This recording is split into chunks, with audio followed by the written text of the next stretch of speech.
Now, the axioms for the class of August 11th. Axioms of the day. I mentioned a few, but they weren't part of here. But anyways, anybody wants to take a short break? A bathroom break? You're good? All right. Axiom 1 for the day and for every day is that there is a supreme consciousness.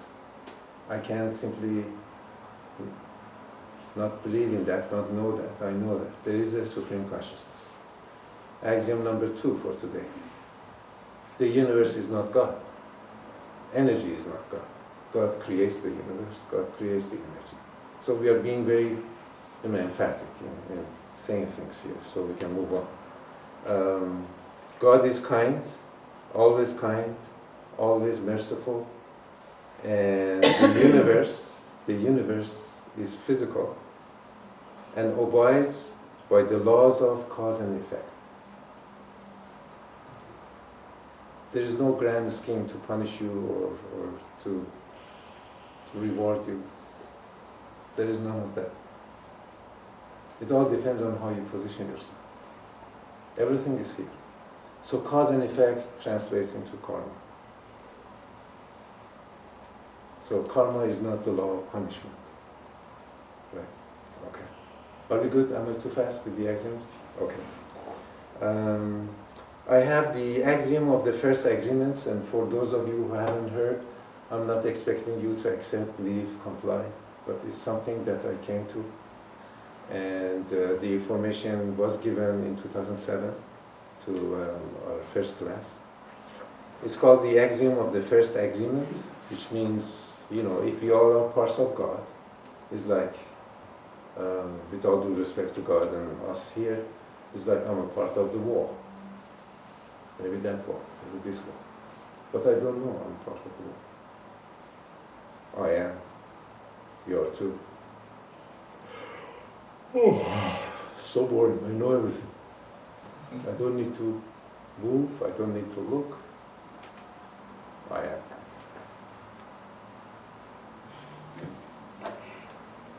So, very boring.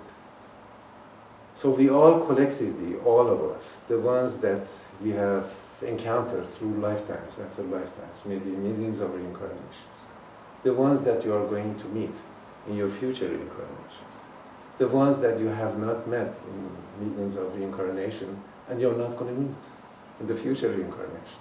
We all collectively came to an agreement. The agreement was, stop knowing everything. Let's collectively agree and stop knowing everything. And that agreement weighed something, and it made us heavy, so we could descend. So we technically descended from knowing into being. Where we were, we knew everything there was to know.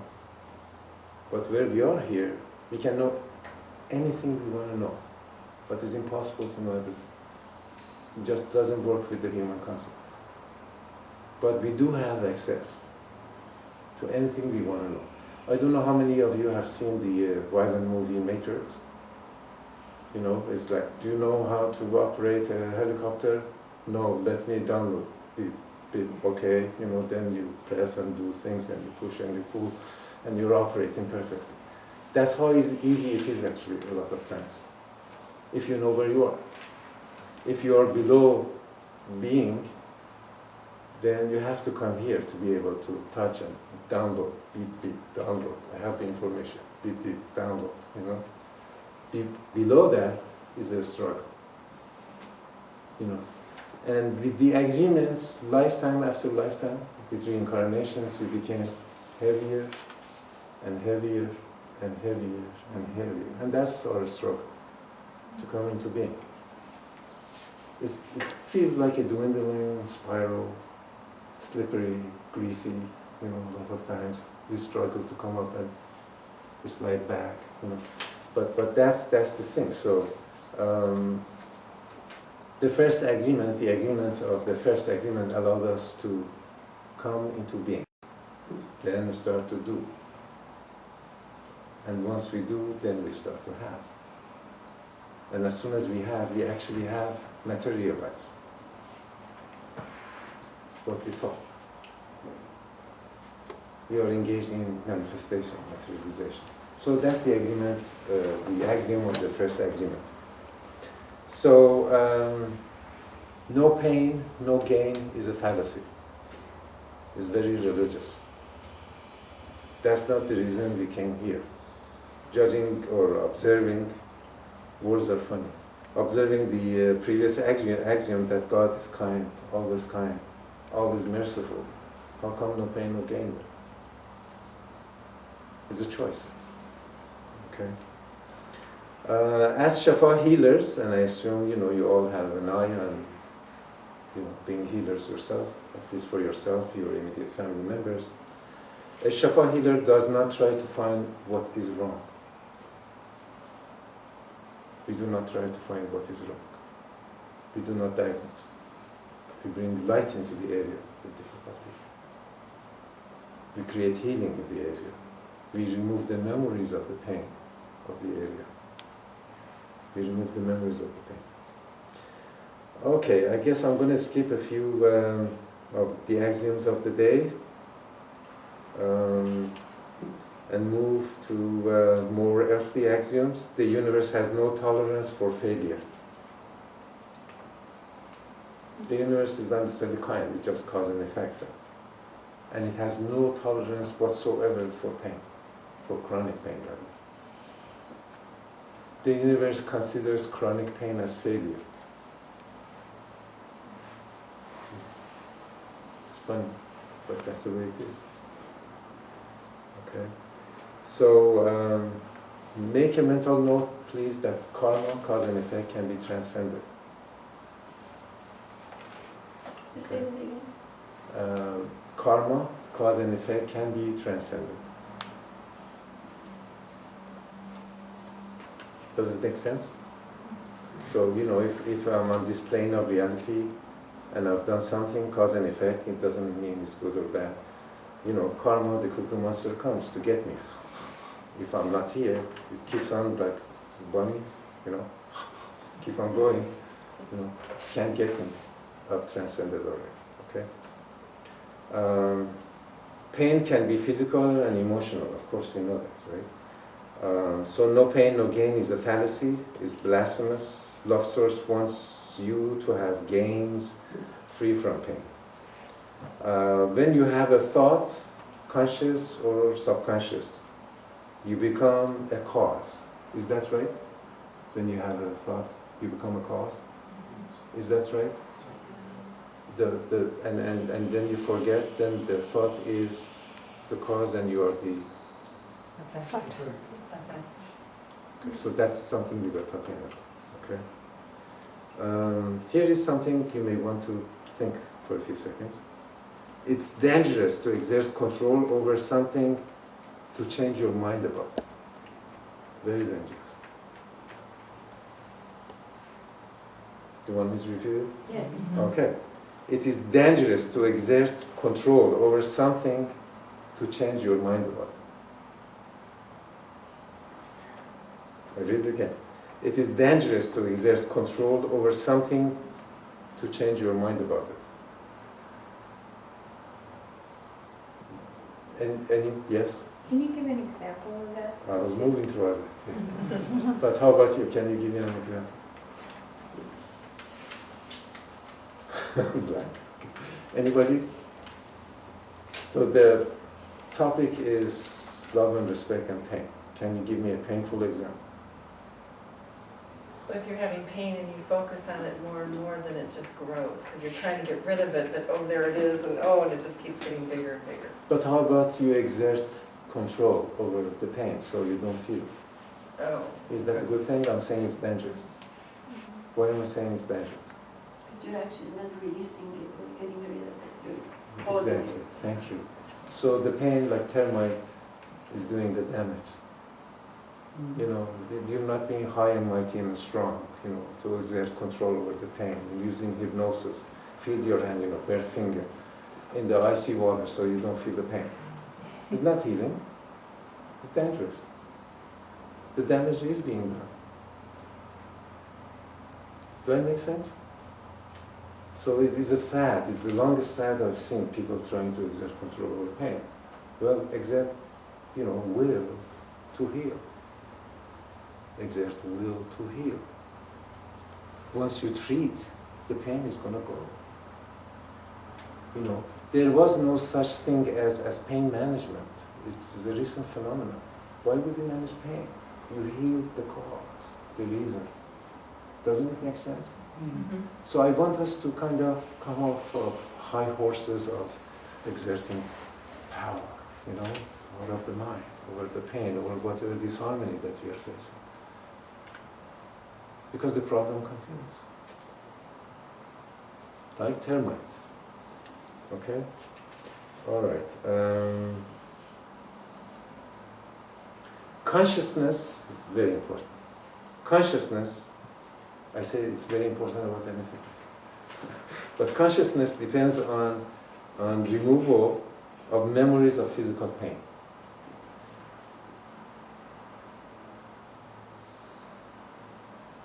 It has to be removed. How do we do it, Leslie, usually, in here? Shafaw too. So we actually remove the circuits, the memories, in the indigenous cells of the areas as they arise, as we help them arise, as we bring them up to the surface, to set them free, not to analyze, not to divide, because as we divide, we are multiplied, right? Okay. So unconscious in relationship to pain, anyone can answer me. Unconsciousness is part of what?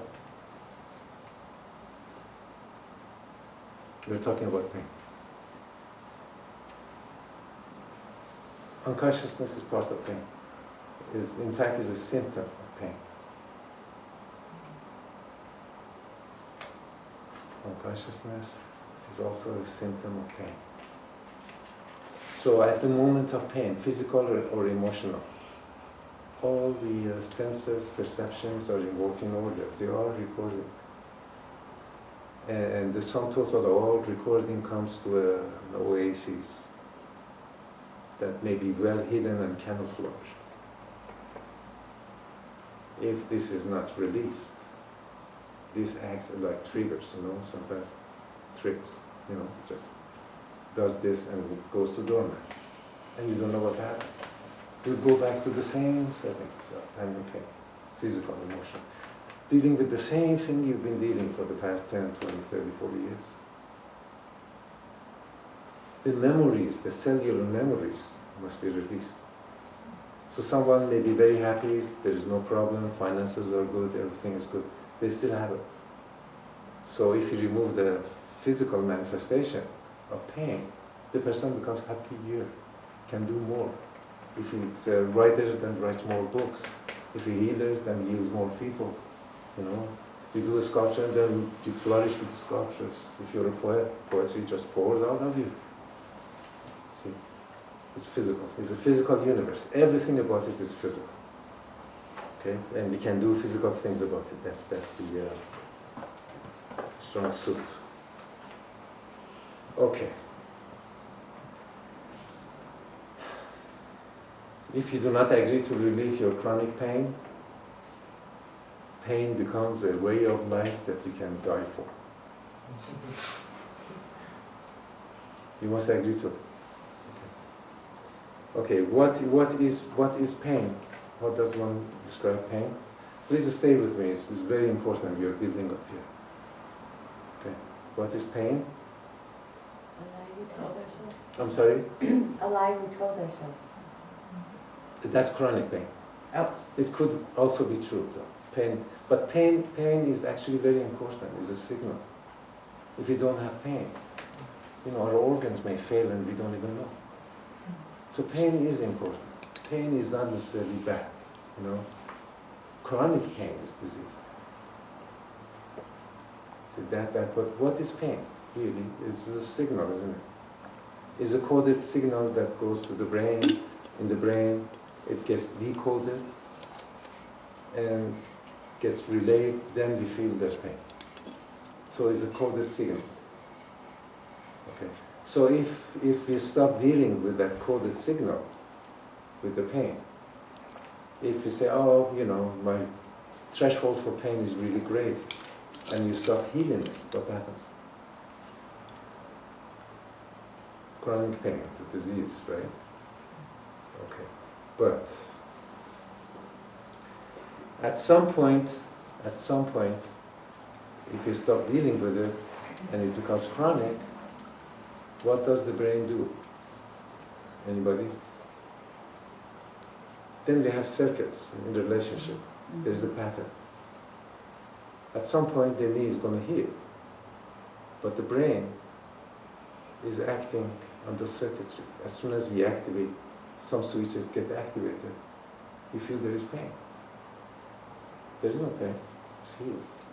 But the brain thinks there is pain. So the ratio between our brain and the spinal column, or the fish brain, you know, as far as the cells, is like 2% the fish brain, close to 50% the actual brain. We, more than any other species, can have chronic pain because the circuitries are here. Sometimes the brain doesn't even send signals to the knee for me to think, oh, is it not healed? Why do I have pain? It doesn't send it anymore, it just processes it up here.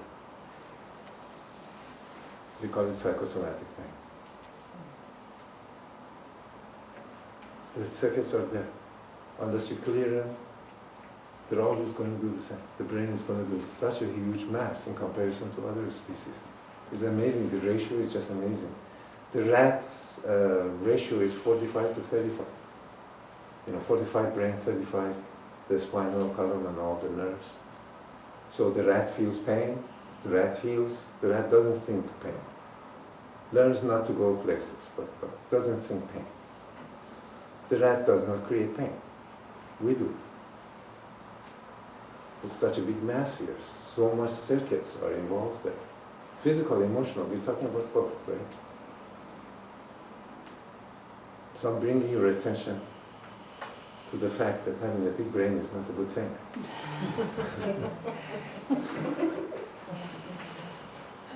Okay, so in Shafaw we can actually deal with that. We can release, and the brain is ready for it, by the way. It's not a humongous task. You know, when a part of the brain is damaged, for example, it creates a form of a net and covers that area, and creates a wire, you know, go to other routes. It doesn't necessarily heal that part of the brain. So if you keep on projecting healing light into that part of the brain, it heals. Those circuitries are gone. You know, the huge mass here that, you know, if you scoop some of it, nothing is going to happen. It's because of this. The brain doesn't know how to heal itself. The brain knows how to send signals to my cut finger to heal it. And the indigenous cells of the finger know how to heal it. But the brain doesn't know how to heal itself. It just, as a defense mechanism, wraps it, puts it in the corner, and creates a distraction, goes to some other part of the brain, does the same thing. Okay, here is another question for you. I have a pain here, and doesn't matter how much Shafaw I do, doesn't matter how much medication I take, the pain is there. So I go to the physician, to the doctors, and say, cut the nerve. Cut the darn nerve. I'm done with it. Well, you may get numb and things may happen. Cut the nerve. So the doctor cut the nerve. And I still have the pain. Now what? Why do I feel the pain? There is no nerve going up here. Why do I have the pain where I have? The memory of the pain. The memory of the pain, but there's no signals. When something is done like cutting the nerve, it affects every different other systems that are would be functioning. Okay, can you be more clear on that? I'm just thinking of when animals are taken out of the wilderness, the rest of the animals and the wilderness are affected. You know, that kind of a Sure. symbol, But synonym like the- that. yeah, you're kind of there. Okay. Well, the cells have the memory, and they actually recruit other cells. Recruit is the word. Mhm. They actually, usually in a mirror fashion. The cut nerves here, the painful area here, recruits the cells in here. And from here, the signals go up there, I feel the pain. It's very, very interesting. Western medicine has no idea about this. This sounds often called phantom pains and amputated limbs. Thank you. That's actually in the notes. Yes, exactly. Because the circuits haven't been healed, is that why? Well, the circuits, what is said is twofold, but yes, the circuits are there. The pain is there. Like it works in the same manner, if someone comes to me and the spleen is removed, I work with the memory of the spleen. I do the same thing. For me, it doesn't matter if the spleen is there or not. And for these cells that recruit, these cells, they send a message of the pain, usually in a mirror fashion. Very intelligent tribes we have here, indigenous people, They enlist, they recruit, they do things. So that's also just as powerful when we're healing, because Thank you. it includes And also during the healing, if the healer, especially if the healer is a novice, powerful but novice, they remove the pain. Where's the pain? Oh, it's here. So you get rid of it. It's here. It actually travels. I don't know if any one of you have witnessed that. It just travels. You try to catch and it goes here. And it's like, it's like having 3 cups. It Under happens which a lot cup is in it? acupuncture treatment. I'm sorry? It happens in acupuncture treatment when they start actually the part, let's say you have a pain in the neck or shoulder on this side. This side gets a relief for it for 24 hours, and all of a sudden this side, which didn't have any pain, starts getting painful.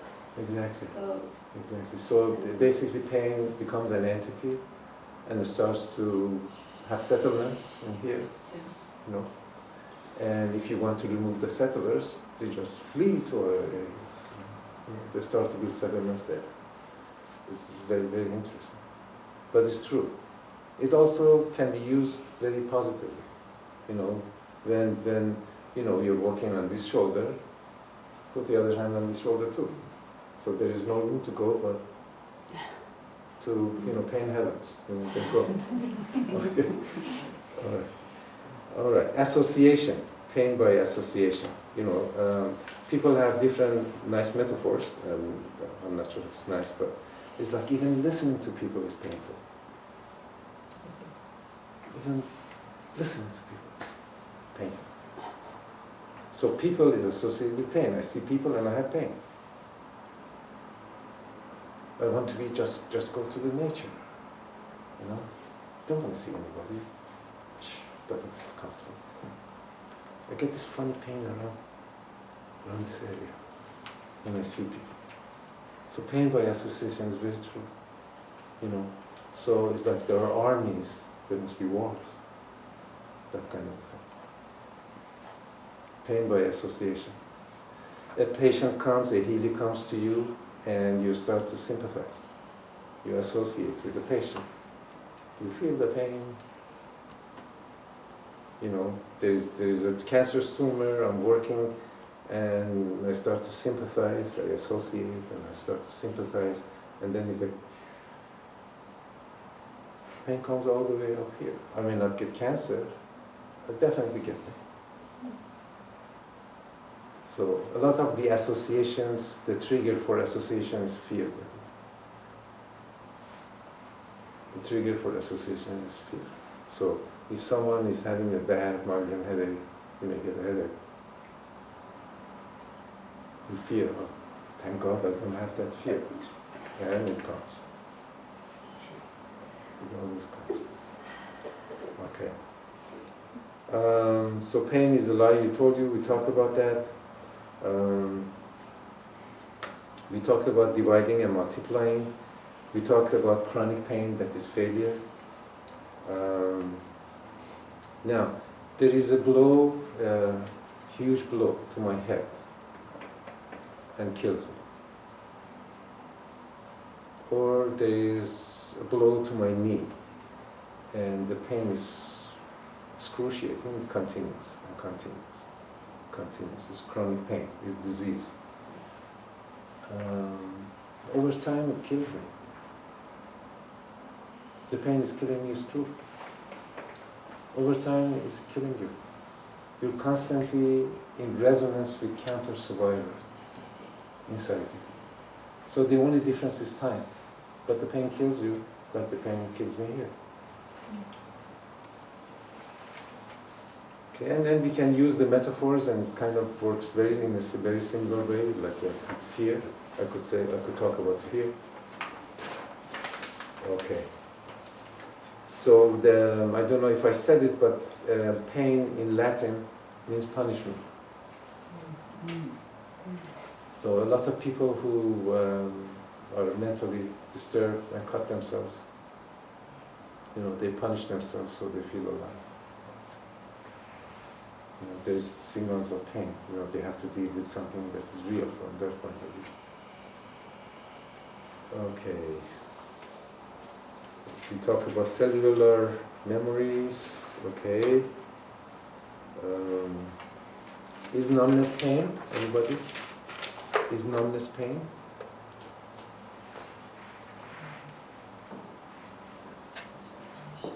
Can be. The numbness, they could not recruit the cells. There's a drug, I think it's FOX, Fox. It's for cancer of the midsection, the intestines and all that. Every single person that gets it gets neuropathy. Every single person. So, if they burn their fingers, they don't notice. But there is pain. And it gets recruited. So numbness is pain. When I crushed 5 vertebrae, 3 of them in the lumbar part and 2 up here and numerous others, there was a lot of numbness around. And there was a lot of electricity kind of movement going here and there.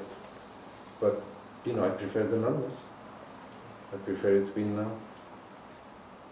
But the termite was doing the damage.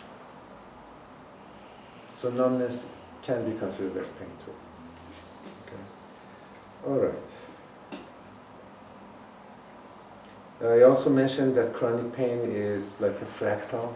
Fractal is a expression in physics. Is a geometric shape like a cloud that keeps on going. And if I do that, it keeps on going this way. I do that, and it keeps on going up. Keeps on going down. If I divide it, they keep on going. And if I divide them, they keep on going. So a lot of times the chronic pain is just like that. And as soon as you try to deal with it and do something, like the best of mind does, you actually increase it. If you want to manage the pain, you're increasing it. Okay? I mentioned about no pain, no gain, that it is a fallacy. Is pain and pleasure the same? A lot of people, when they have sex, they actually have pain. And they think then everyone must be like that. And then by association, whenever they have pain, they think they have sex. It sounds funny, but it's true. So masochists, a lot of them actually do that. They hurt themselves. It's kind of sexual to them. Fascinating what the human mind does, huh? Okay. So the question was? Yes. Well, it wasn't a question really. It was something that I said that the sexuality and pain can be mistaken. But I thought when we began the question, is pain and pleasure Oh. the same? No, it's not. No, okay. but for some people But it it is. can be similar. Yeah. Thank you. So can pain be a friend, a companion? Yeah. Yes. Somebody's laughing. Why? I see a lot of people who You actually see it, don't you? actually see. It's very obvious. We see people, pain is their companion. It actually, there is a triangle. The triangle of pain, the patient, and the physician. Pain is gone, the triangle collapses. Or actually, if there is no doctor, the pain will collapse. The pain may actually collapse. Then you don't go with your companion to see another companion who takes care of you. I'm smiling, but it's not really a fun subject. It's a painful subject, but it's so true, how we play with everything. So masterfully, And we bring in sentences like no pain, no gain, like you're justified to have your companion. You actually are justified to have your companion, but it's not a companion. Time after time, I think it's becoming like 20 years that I'm doing this. People come with horrendous pain. On the scale of 1 to 10, it's 15. I remove the pain, they get very mad at me. They really are angry with me. It's been years I haven't removed anybody's pain totally. I always leave some for them to process. Really. Because all of a sudden it's like, what now? They actually tell me. It's no longer, some of my case studies, they actually tell me. They actually tell me. They don't want their whole pain to go. And when you ask them if the pain is gone, they play a trick on you. They say different things. They try to distract you. And nobody can distract me in that room. So pain is the companion. Pain is real. Okay, so we talked about phantom pain, we talked about numbness pain. And the fact that unconsciousness is part of the pain, please think about that for a few seconds. Unconsciousness is part of pain. In fact, it's one of its symptoms. You see people, it's like, can I open the window for you? Why? Gas. What gas? There's a leak. You're dying. Really? They don't want to smell the gas. They're so in their pains that all their awarenesses are numb. There is pain. The awareness is dulled. So unconsciousness, unawareness is part of pain. You see someone like that, there is pain. Rest assured there is pain. Okay?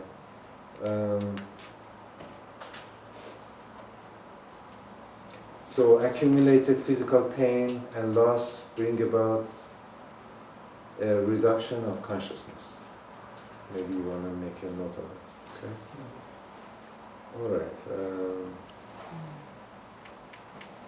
And then I also said that consciousness depends on removal of memories of physical pain.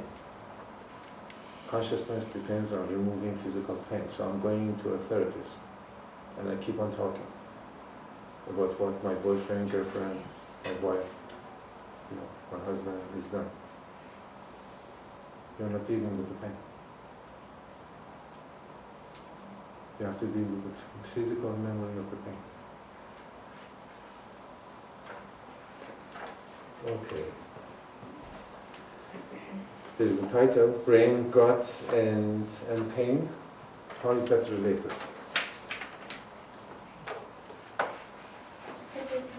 Yes, brain, gut, and the pain.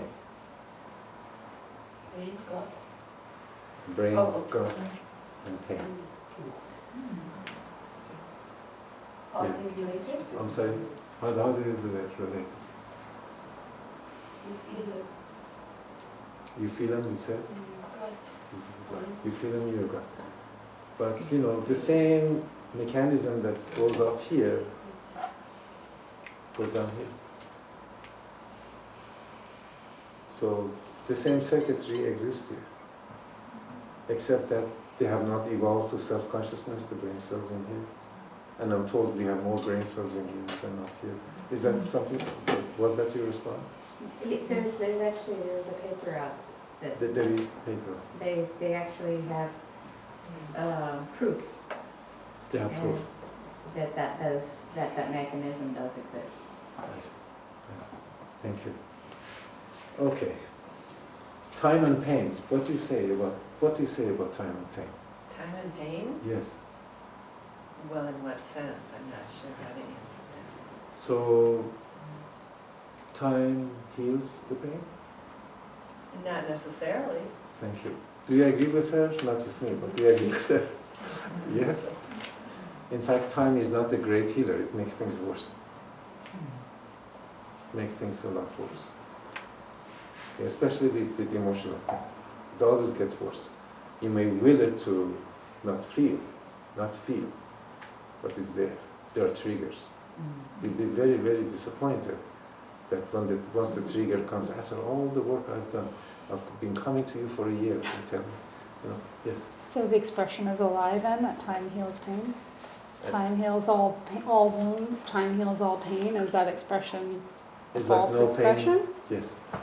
It's like no pain, no gain. Yeah, We have a lot of expressions. yeah. No pain, no gain is a fallacy, and then time heals. It doesn't. It makes things worse unless you do something about it. Then, okay, 10 years ago you had pain, now you don't, but you've done something about it. Okay? So, time is not the great healers. Now, pain is hypnotic. That's the last subject before I ask you a question. Pain is hypnotic. What do I mean? Anybody? Pain is hypnotic.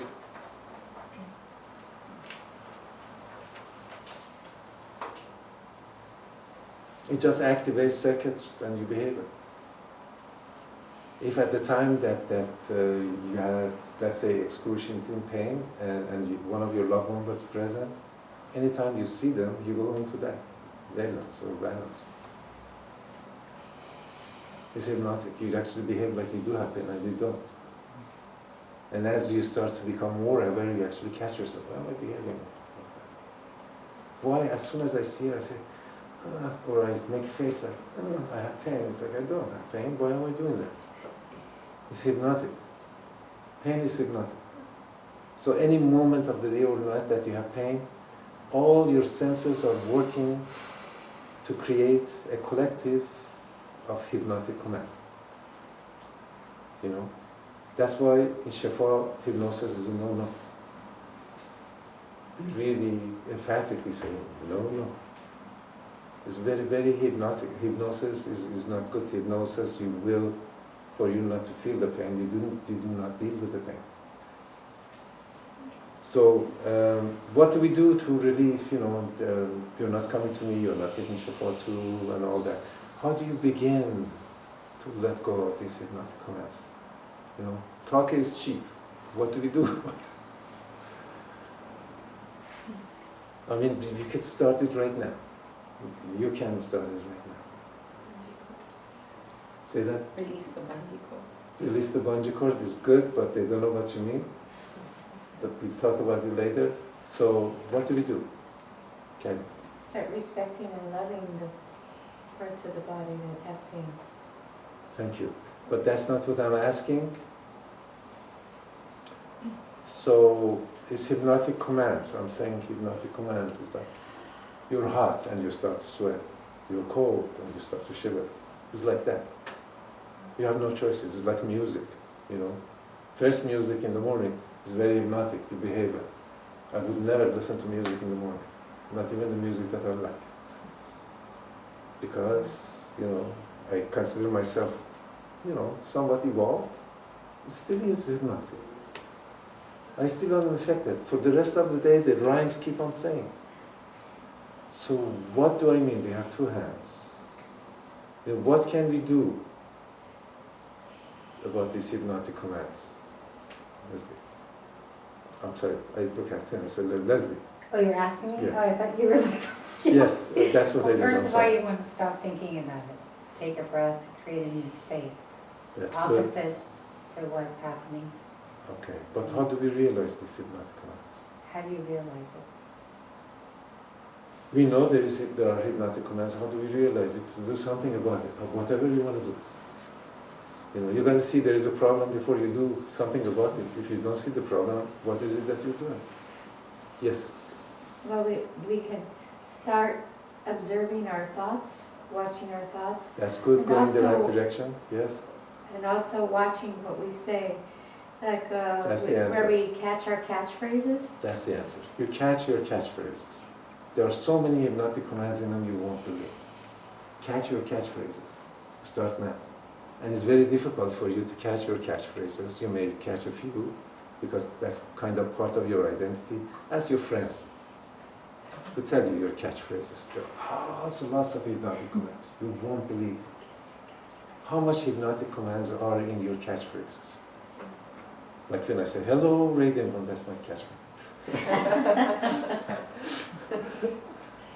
You won't believe how much of our behavior is just hypnotic. You know, it's really difficult to come to that fact. It's condescending. You know, it's beneath us. But it is. Yes, it is. So what do? We start catching our catchphrases. We start writing the catchphrases. We ask people to write our catchphrases for us. And while you're writing your catchphrases, see, whose sound was it? Was it my father? Was it the milkman? You know, you kind of, these sounds come and you know we kind of have an opening to see where you're going. Very simple exercise, very powerful, okay? Now, I'm going to end this painful topic by saying a few metaphors here that you may relate at some point, and these words are hypnotic. If you've said it, you self-hypnotize yourself, okay? Okay, let's have fun. Flickering, quivering, pulsating, throbbing, beating, pounding, jumping, flashing, shooting, pricking, boring, drilling, stabbing, sharp, cutting, lacerating, pinching, pressing, cramping, crushing, pulling, wrenching, hot, burning pain, tingling, itching. So, itching and pain. What kind of synonyms? Itching, paining, dull, sore, aching, heavy, tender, rasping, splitting, headache, exhausting, sickening, suffocating, fearful, frightful, terrifying, punishing, grueling, cruel, vicious, killing, the pain is killing, wrenched, blinding, annoying, troublesome, miserable, intense, unbearable,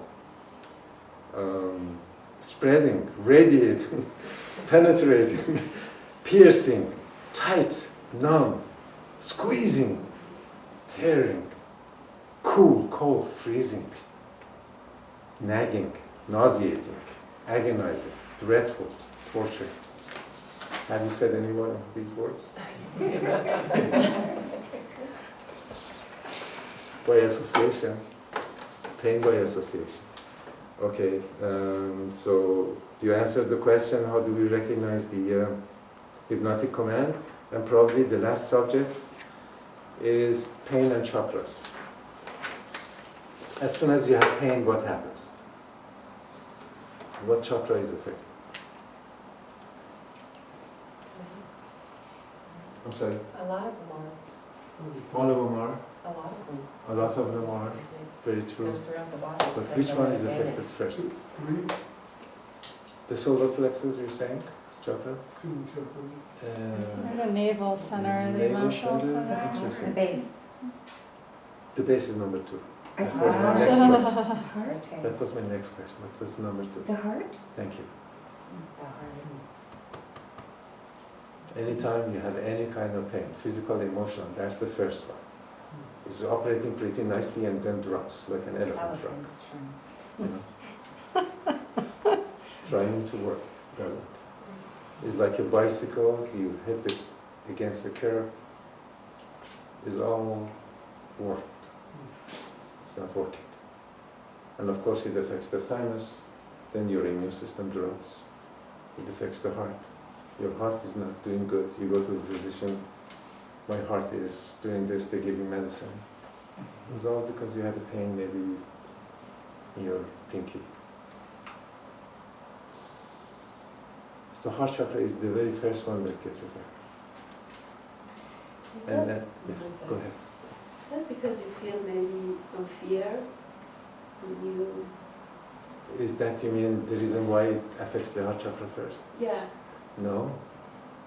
It's No? not the main reason. Because your example, your toe, I mean, you have the pain in your toe, Right. and then, so your heart starts. No, anything Like and that? everything that comes to your whole son of you, and we are going to go to it when we go to the heart and to meditation, that is the topic really, love here. Anything and everything that comes into the whole son of you, regardless of what it is, pain, gain, they have to go through here first. You know, it's the grand central station. Everything comes here and then gets distributed. The thoughts that you're having, before you're able to process, has to go through here. Yes? Are we good? All right. So we are taking a break from this painful subject and we are moving to heart and love. And if you want to take a short break, I'm game. Do you want to take a bathroom break? Yes. Okay, thank you.